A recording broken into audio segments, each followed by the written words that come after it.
Hi, Miss Michelle. I'm Do Jingwen. We come from Guam. Our group members have Li Anqi, Ling Sining, and Do Jingwen. Today, I am excited to share with you a thematic learning project designer for young learners under the theme Animals. This topic was selected because animals are highly relatable and fascinating to children. Through this theme, I was able to introduce fundamental science concepts such as why animals need food, how food chain work, and where animals live. I developed this content into a three-page educational poster, with each page representing a core subtopic. The activities were designed to be interactive, developmentally appropriate, and aligned with early learning outcomes. Let me walk you through each part in detail. Hi, Miss Michelle. I'm Lim Anqi, and I will continue the presentation. The first page is titled Animals Need Food. In this session, the goal is to help children understand that all living things, including animals, need food to grow, stay healthy, and have the energy to move, play, and survive. To make this idea concrete and engaging, I designed the following activities. Flashcard matching. Children are given animal cards and food cards, and they match them accordingly. For example, a rabbit with carrots or a lion with meat. Zoo, cafe, pretend play. Here, children take on roles as zookeepers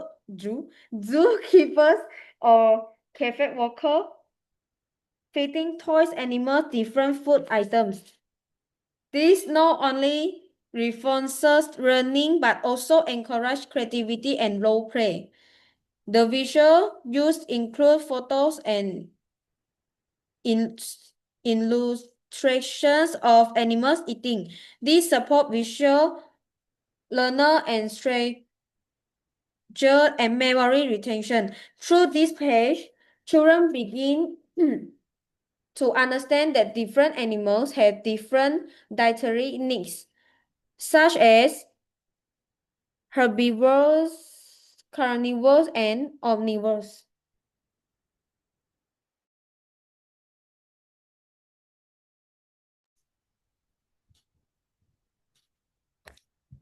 Michelle and Lim Shining. The second topic focuses on the food chain. This is often a more abstract concept for young children, so I introduce it in a simple and visually appealing way. The objective is to help children understand that a food chain is a sequence that shows how energy is passed from one living thing to another. Activities include the first is building paper food chains, that is using arrows and cutouts. Children assemble a simple chain like grass to rabbit and eat by fox. And the second activity is role play using animal masks. Children act as different animals and we physically arrange them in a chain to represent who eats whom. These activities not only make the concept more interactive, but they also help develop sequencing and critical thinking skills. Through this, children also begin to understand nature's balance and how every organism plays a role in the ecosystem.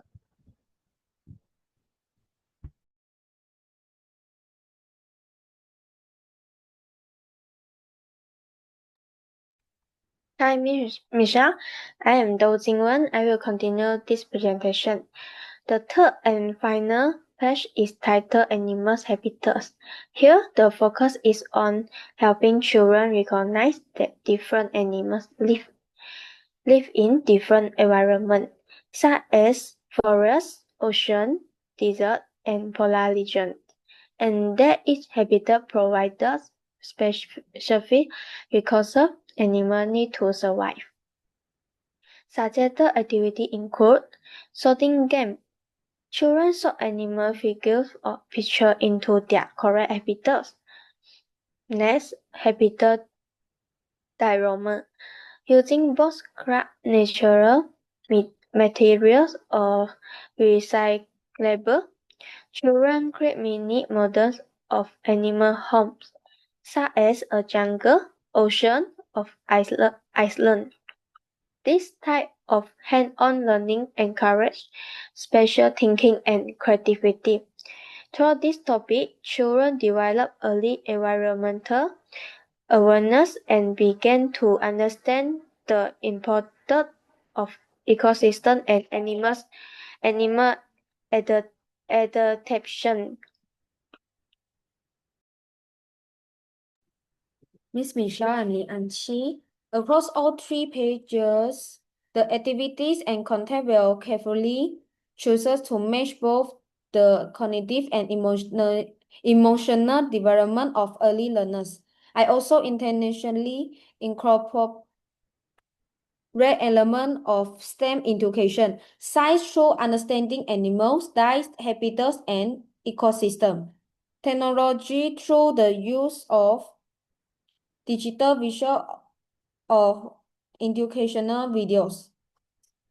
Engineering and art through model making and diorama building. Mathematics through counting food items or step in a food chain. Most importantly, I learned that young children can understand complex concepts and like food chains and habitats if we use the right methods, namely hands-on visual and play-based strategies.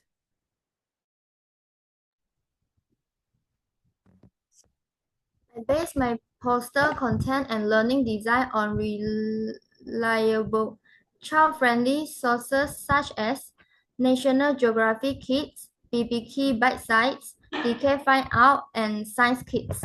These platforms provide accurate yet accessible information for both children and educators.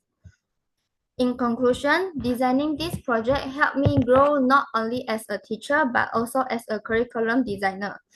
I realized the importance of transforming complex knowledge into meaningful and joyful learning experience for young children. That's all for our presentation. Thank you.